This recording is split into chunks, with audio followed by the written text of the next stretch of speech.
বছরের ৯ মাসে ঘরবাড়িতে খেলা করে বানের জল। একটি দুটি নয়, ৪৯৫ গ্রামের প্রায় ১১ লাখ মানুষের বাস এই বদ্ধ পানিতে। বলছি যশোরের ভবদহ এলাকার কথা। দীর্ঘদিন জলে বন্দী মানুষগুলো বাঁচার তাগিদে ভুলতে বসেছেন দেশের মায়া, স্বজনের মায়া। দক্ষিণ পশ্চিম অঞ্চলের নদী ও জীবন নিয়ে ফেরদৌস রহমানের ৬ পর্বের ধারাবাহিকের আজ দেখুন প্রথম পর্ব। ছবি তুলেছেন ইসমাইল হোসেন।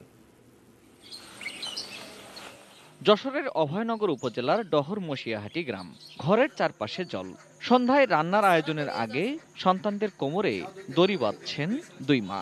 অমানবিক হলেও সন্তান বাঁচাতে এ তাদের নিত্য আয়োজন।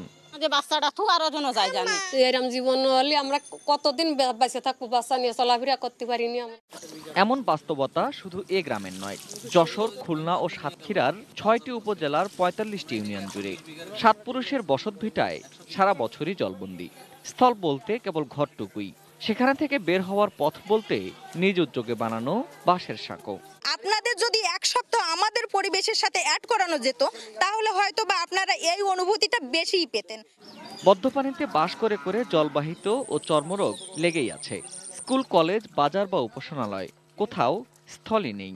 খাতে আমাকে শাপলা, খাতে আমাকে পানি, আমাকে খাবারও নেই। বর্ষাকালে আবার গ্রাম ছেড়ে চলে যেতে হয় সড়কে বা বাঁধে। ৬ মাস সেখানেই কাটে।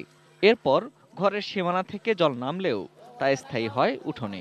এইবার যে সিজন আসতেছে, আমরা এই দেশে কোনো ব্যক্তি থাকতে পারবো না। ডাঙ্গা তো না মাস ২-২.৫ পাওয়া যায়। স্নান, আহার, শৌচকর্ম সবই চলে পানিতে। এলাকাবাসীর কথা, এই জলেবন্দির চেয়ে জেলেবন্দি জীবনও ভালো। বাথরুমের মানে আমাকে এক প্রকার ওই লৌকায় আর কি, লৌকায় জাতি আছে। মহিলারা তো জানেনি যে আসলে যে পুরুষ না, যে যেখানে আছে সেখানে যে আমরা এইগুলো করতে এলাম।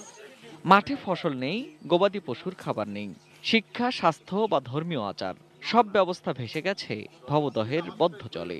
মেয়েদের যারা বাচ্চা প্রসব করে তাদের অবস্থা শোচনীয়। আমি যে চেয়ারম্যান, আমি একবার পলাতক অবস্থায় ঘুরে বেড়াই। প্রায় ৮০ পরের থেকে আমাদের এই এলাকাটা জলাবদ্ধতা হয়ে আছে, যে কারণে আমাদের শিক্ষা সংস্কৃতির যে ঘাটতি তা পূরণ করার নয়।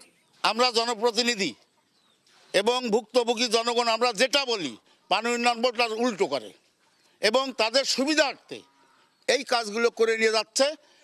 সরকারি ত্রাণ নয়, জলবন্দি জীবন থেকে স্থায়ী মুক্তি চায় এই জনপদ। আমরা ১০ কেজি চাল দিতে স্যার, আমরা এই সাথে চাই না, চাই আমাকে বগতার সমাধান চাই।